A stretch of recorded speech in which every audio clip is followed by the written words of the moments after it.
447 kes baharu jangkitan COVID-19 dilaporkan hari ini.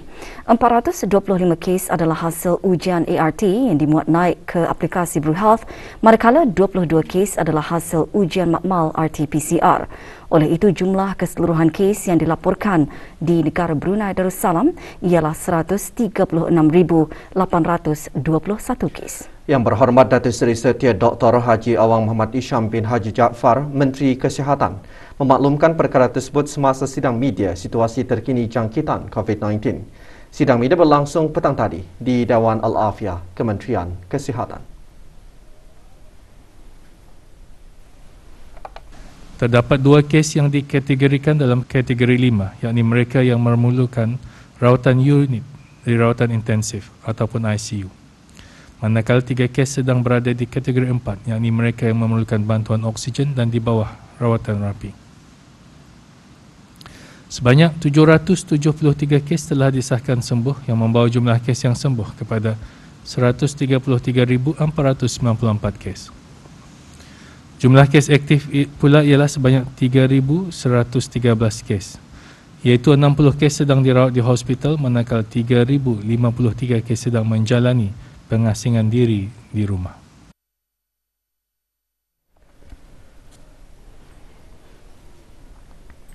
Dalam kenyataan yang sama, Menteri Kesihatan mengungsikan 1 kes COVID-19 telah meninggal dunia dalam masa 24 jam lalu. Kes tersebut tidak dikategorikan sebagai kematian disebabkan COVID-19. Kementerian Kesihatan ingin sekali lagi mengingatkan orang ramai bahawa waktu beroperasi bagi pusat-pusat ujian swab dan pusat-pusat suntikan semasa bulan Ramadan adalah seperti yang tertera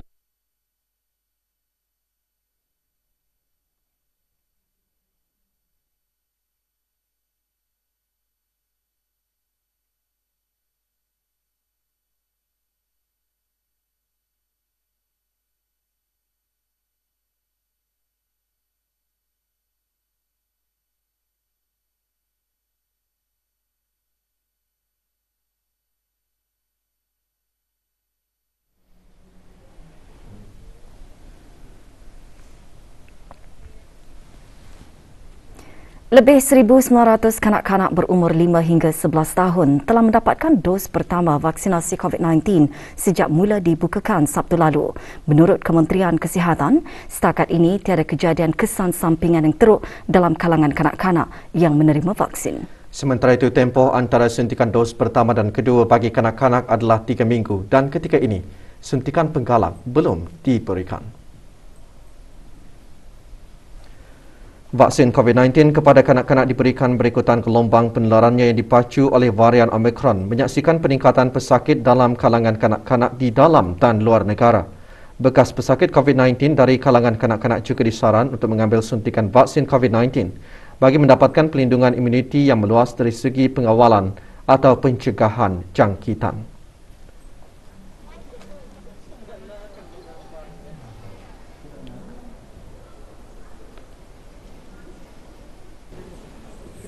Simptom kalau selepas bervaksin ni kanak-kanak biasanya macam orang tua aja ya, sakit di mana tempat bijak tu, dan mungkin demam lah. Jadi ubat ada disediakan juga untuk kanak-kanak ni. So diorang boleh makan paracetamol lah selepas ni untuk mengurangkan kesakitan itu, ataupun kalau ada demam dapat membantu. Rata-rata ibu bapa menyambut baik dengan program vaksinasi bagi kanak-kanak dan menyifatkannya sebagai ikhtiar untuk memastikan kanak-kanak selamat daripada kesan jangkitan COVID-19.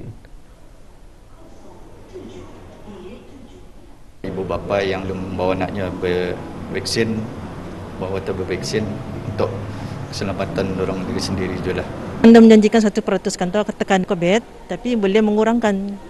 Kalau sekiranya tekan COVID, anda sampai teruk ke tahap 4-5 tu bah. Kalau dorang bervaksin, at least dapat juga dorang, kami bawa makan keluar apakah jalan-jalan. Kita ni mesti melindungi anak-anak kita ni, mereka lagi berisiko tinggi kalau tidak bervaksinasi.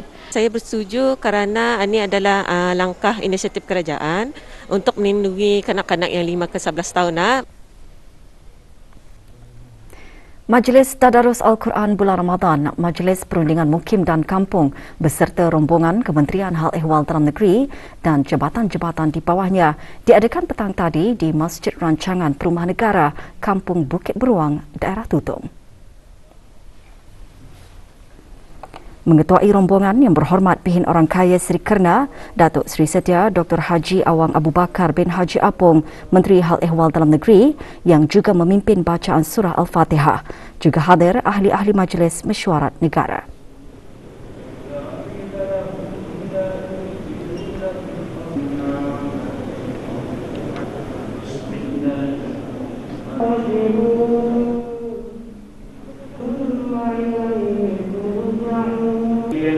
Majlis diselajurkan dengan penyampaian wakaf air blower dan water jet kepada Awang Muhammad Aisamuddin bin Haji Selaman, Pegawai Hal Ehwal Masjid berkenaan.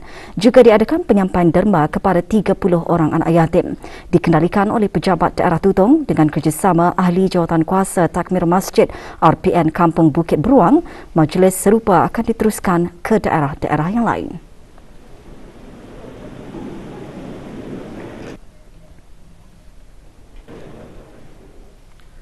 Jabatan Perdana Menteri dan jabatan-jabatan di bawahnya petang tadi mengadakan majlis bertahlil khusus bagi ayahanda dan bonda serta anakanda ke bawah Duli Yang Maha Mulia Pada Keseri Baginda Sultan dan Yang di-Pertuan Negara Brunei Darussalam, iaitu Almarhum Sultan Haji Omar Ali Saifuddin Sadul Khadiwaddin, Almarhumah Duli Raja Isri Pengiran Anak Damit dan Almarhum Duli Yang Teramat Mulia Pada Keseri Pengiran Muda Haji Abdul Azim.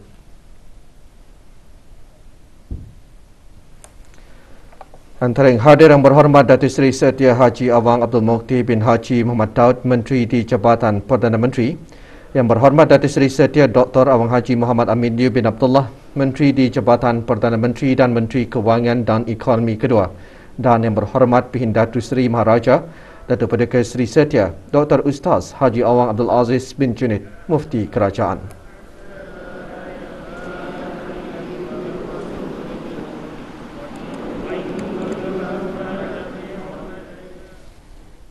Pandemik COVID-19 telah menjejaskan ramai pelajar autisma serta mengakibatkan gangguan rutin fizikal, perkhidmatan dan bantuan ke atas mereka.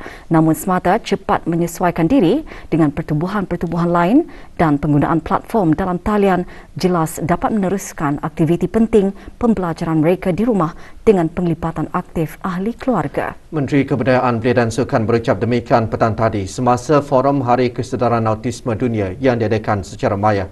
Yang berhormat Major Jeneral Bersara Datuk Paduka Seri Haji Aminuddin Ihsan bin Pihin Orang Kaya Saiful Muluk Datuk Seri Paduka Haji Abidin juga menzahirkan rasa bangga dengan kerja keras semata yang berterusan dalam memastikan para pelajarnya menerima vaksin COVID-19.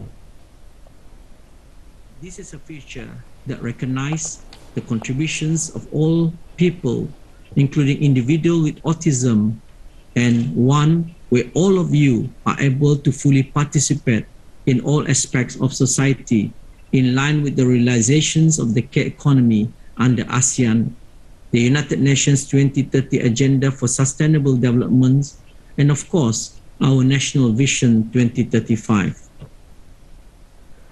Tema forum tahun ini memperkasa penyertaan dalam fasa endemik jelas yang berhormat juga penting untuk mengetengahkan tentang penjagaan sebenar dan membaik pulih masa depan selepas pandemik.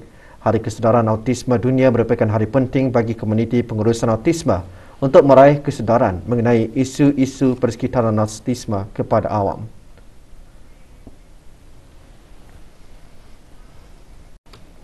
Para pelajar tahun 7 hingga 13 di semua institusi pendidikan awam, swasta dan antarabangsa di bawah kawalan Kementerian Pendidikan dan Kementerian Hal Ehwal Agama mula bersekolah secara bersemuka hari ini.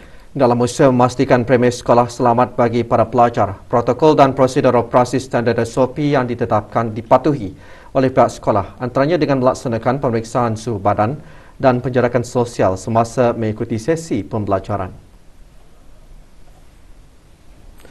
Di samping itu, pihak pengurusan sekolah juga mengambil langkah berhati-hati dengan mengelak penimbunan ramai dan mengamalkan kebersihan. Waktu persekolahan, sekolah-sekolah menengah, maktab-maktab dan pusat-pusat tingkatan 6 bagi sesi pagi bermula pukul 7.45 pagi hingga 11.50 pagi. Manakala bagi sesi petang pula bermula pukul 12 tengah hari hingga 4 petang.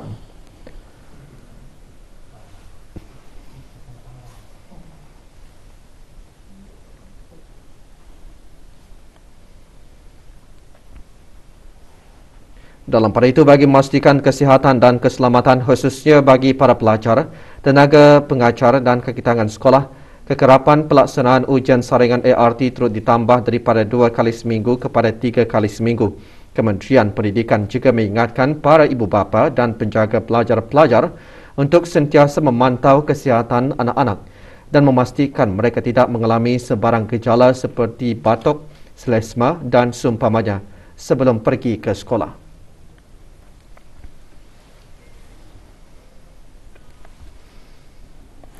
Auda mungkin sudah biasa merasai nasi katuk, tetapi bagaimana pula nasi bungkus surat khabar? Untuk mengetahuinya, Mazia Cini ada laporannya. Nasi bungkus surat khabar antara menu utama santai-santai syuting Cafe and Grill milik Awang Rosli bin Haji Mutali.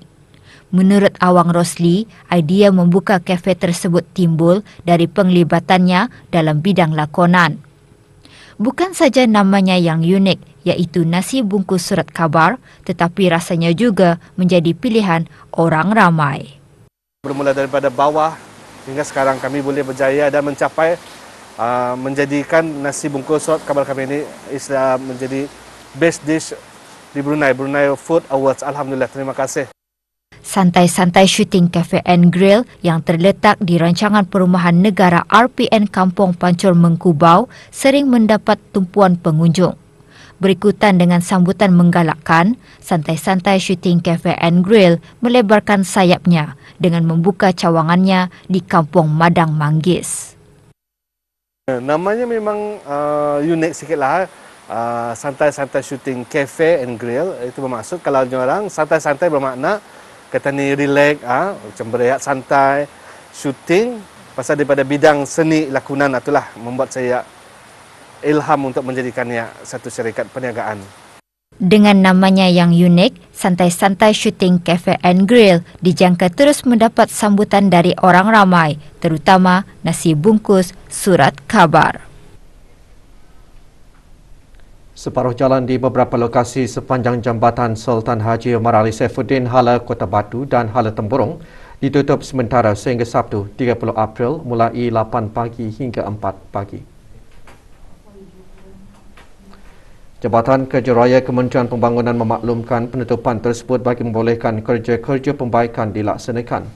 Para pengguna jambatan sehubungan itu dinasihatkan sentiasa memperlahankan kenderaan dan berhati-hati apabila melalui kawasan tersebut di samping mematuhi tanda-tanda lalu lintas dan mematuhi had laju yang dibenarkan. Sebarang aduan hubungi pihak jabatan melalui talian Darussalam 123 atau live chat talian Darussalam 8333 atau email pro@pwd.gov.pn. Berita sukan.